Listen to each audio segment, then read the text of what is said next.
Hey guys, how are you? Happy Monday. I'm not going to show my face today because I'm just not in that type of mood right now. Plus, I still have on my PJs, which I've recorded before in my PJs, but just not in the mood today, and it's okay.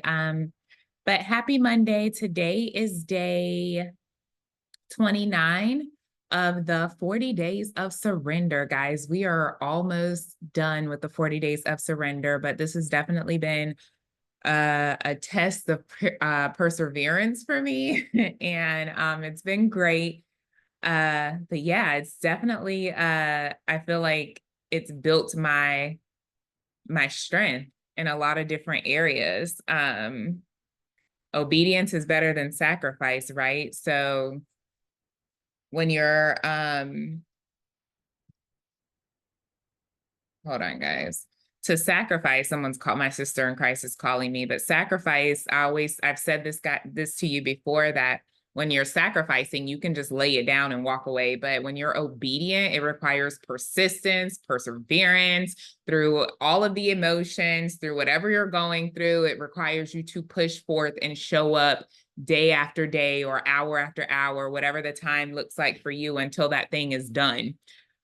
So thank you for those of you that have been here throughout this 40 days of surrender, but more so because every word I release is not for everybody, right? You're supposed to take the word and the person back to God, but just more so, thank you guys that have just been sowing your prayers towards me, even prior to the 40 days of surrender. I appreciate you guys.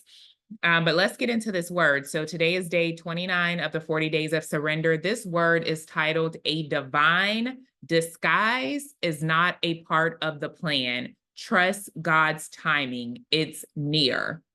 A divine disguise is not a part of the plan, as in it's not a part of God's plan. Trust God's timing. It is near. And we know anything that's divine is placed in place by God. God is saying a divine disguise is not a part of his plan. Trust his timing. It's near.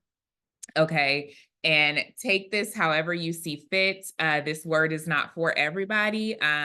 So take the word to God, take me to God, and just let God give you further revelation on this word, if it's for you or if it's not for you.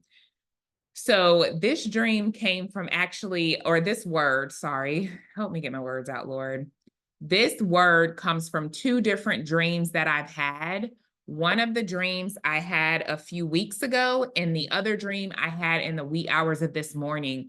And when God speaks about something twice, he is speaking loudly. That is usually a now word to be released, or it's a now thing that is happening. So this is pretty much the same word that he's given to me twice. The first time he gave it to me in a dream a few weeks ago, I didn't understand it. Actually, it wasn't even a few weeks ago. Let me tell you guys the exact date. Hold on. The first time he gave me this type of dream, was on March the 15th. So it's been 3 months, 3 months ago. So he brought this same dream right back on around in the wee hours of this morning. Now, in the first dream, I dreamed that I was getting ready to be remarried. And if you guys know, I was married before. I was getting ready to be remarried in the dream, and I was pregnant with twins.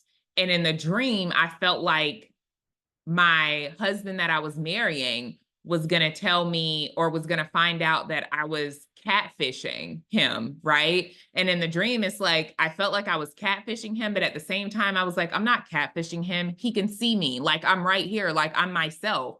But I couldn't shake the feeling of feeling like I was catfishing him, even though I knew wholeheartedly, even in the dream, I knew I was myself, that he can see me for who I was, and so forth. But it's almost like this this catfishing spirit was popping up, and I was like, oh, what if he finds out that I'm not me? But I knew I was me, right?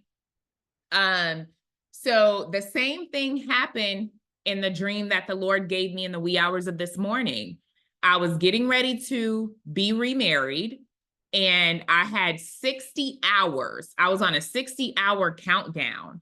And I was like, okay, I got 60 hours to tell my husband that I'm not really me, like I'm a catfish, like I'm this person. But at the same time, I was like, no, I am me. I was like, what am I talking about? Like, I am me. Like, I'm counting down and I'm like, I have 60 hours until I get married to tell him this.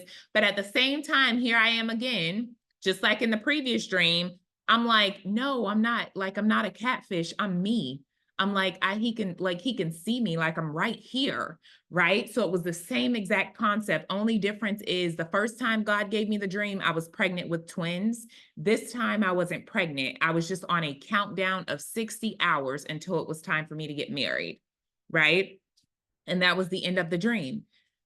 So when God gave me the dream the first time, of course, I didn't understand it. Like I saw him on the dream, but I didn't really sit on it. I was just like, oh, I guess I'm like, God, you'll reveal it to me in time. I was like, I know that I'm me. I'm not a catfish. And if you don't know what catfishing is, it's when you disguise yourself as something that you're not. That's what a catfish is. Like if you've ever watched the show Catfish, it talks about how these couples have been dating for years. One person has never seen the other person because they always have an issue with their phone or they can't talk and all these things.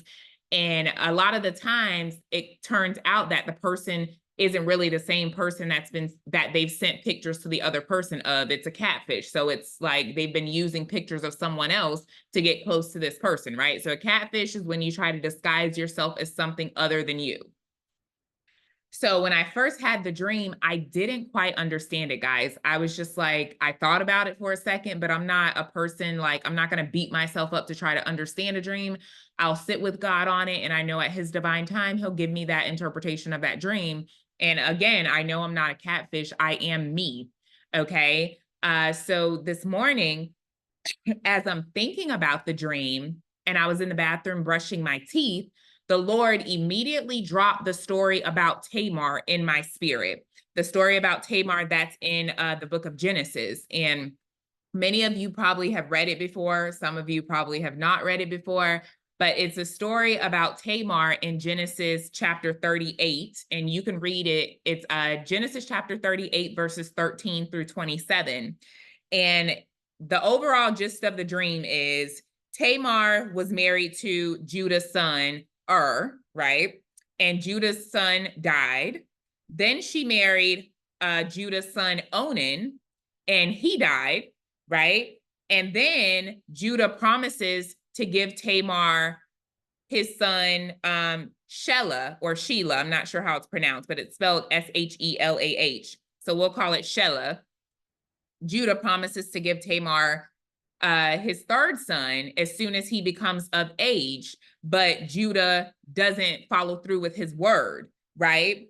So at this point, in order for Tamar to stay within the family line and to receive the inheritance and so forth, she has to have had a baby by one of Judah's son in order to keep this thing going, in order to stay in the family line. So when Judah doesn't follow through with his promise, when he promised Tamar that when Shelah is of age, I'll give him to you, he doesn't. She take matters into her own hands.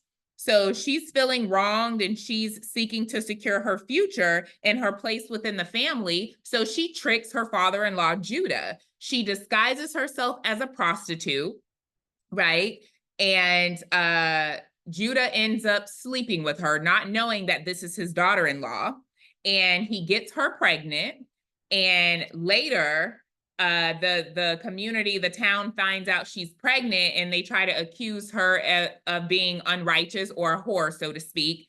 And she then unveils herself and they find out that she's not a whore. She slept with her father-in-law and she's pregnant with twins.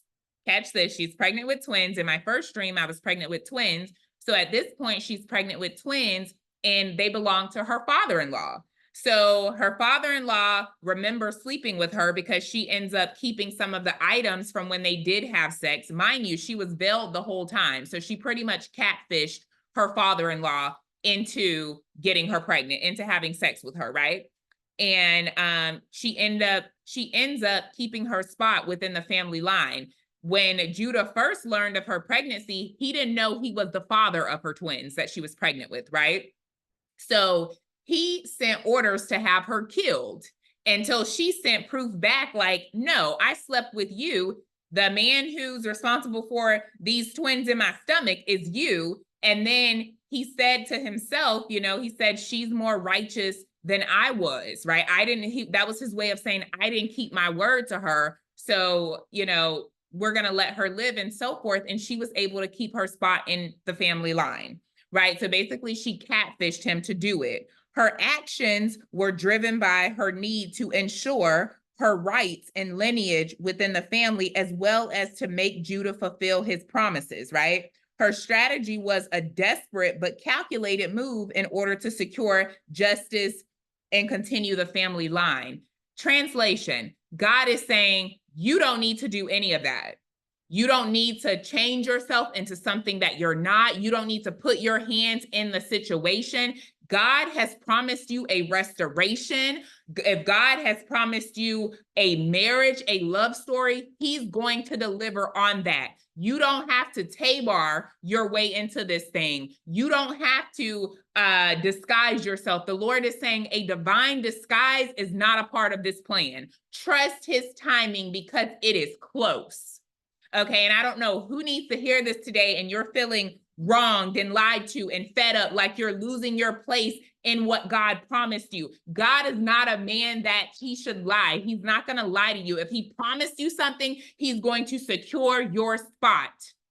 You don't have to put your hands on this. The Lord is saying a divine disguise is not a part of this plan. Trust his timing. It is near.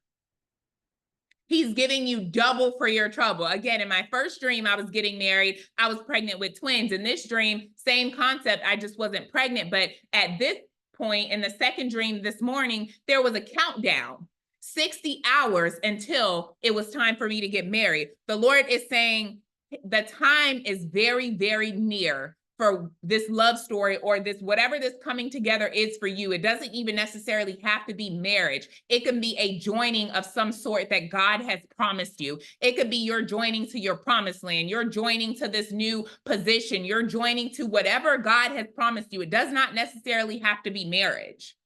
Okay, and I don't know who needs to hear this today, but in the dream this morning, it was a 60-hour countdown until it was time for me to get married. 60 in this dream represents God's divine timing, his divine fulfillment, and his divine completion being at hand for transition. And you guys better catch this. It represents God's divine, his plan, his order timing, his order, his fulfillment for completion being at hand for this transition. There is 60 seconds to a minute. There is 60 minutes to an hour. God is an eternal God, so he's not a God that goes by time, but he is the God that created time for this world. Again, 60 seconds to get to a minute, 60 minutes to get to an hour. The days consist of hours and minutes. That's what each day consists of. There were 60 hours until the countdown of me getting married. 60 hours is equivalent to 2.5 days. Okay. And again, in this dream, the 60 just represents God's divine timing, his divine order, his divine fulfillment being at hand for this transition. The Lord is saying this thing is near. A divine disguise is not a part of his plan for this. Trust his timing. It is close. You don't have to put your hands on it. Yes, some of you feel like you've been lied to and you've been wronged, and the first one didn't work out. The second one didn't work out. And God promised you restoration. Or for some of you guys, you've never been married before. It's just none of your relationships never worked out, and God promised you marriage. God is not a God that shall lie. Humans lie. Judah lied to Tamar. He wasn't going to fulfill his promise to her. So she took matters into her own hands. Again, her strategy was a desperate but calculated move. She wanted to secure justice. She wanted to secure her future. She wanted to secure her position in the family line, just as she was told. And she did that by disguising herself as someone that she was not, as something that she was not. She wasn't a prostitute. She was a wife. Okay, but she disguised herself in order to get this thing fulfilled. God is saying you don't have to do that. You don't have to pretend to be something that you're not so that this thing comes to its fulfillment. God is doing it. And for many of you, it's his divine timing, his divine order, his divine fulfillment, his divine completion at hand in this hour for this moment of transition for you. Again, there was a countdown, 60 hours until I got married. There's 60 seconds to a minute. There's 60 minutes to an hour. In order for a day to be completed, it's compiled of hours and minutes that make days. The Lord is saying this thing is at hand and it's coming by his divine timing. You don't have to catfish your way into this position, into this union, into this thing. You don't have to do that. God has already went before you. And if he said he'll do it, he'll do it. And this is not for everybody, because not everybody is in a season of marriage or crossing over or walking into their promised land. This is not for everybody. Some of you guys have idolized marriage, and this definitely is not for the ones that all you think about is marriage. All your prayers is about a kingdom husband or da-da-da. This ain't for you. For those of you that this is for, you know who your help comes from. Marriage is not always on the forefront of your mind. You think of other things, you enjoy your life, but you may be getting to the point of just being exhausted with this process. And God is just saying to trust him in this. Okay? Trust him in this. And I would advise you guys, whoever this word is for, go and read Genesis 38, verses 13 through 27. Ultimately, Tamar got what she wanted. She also got double blessings with the twins in her womb, right? She got double blessing. God is doing double for so many of you as well, but you don't have to Tamar this thing. You don't have to catfish this thing. God is doing it by his divine power, by his sovereignty, by his might.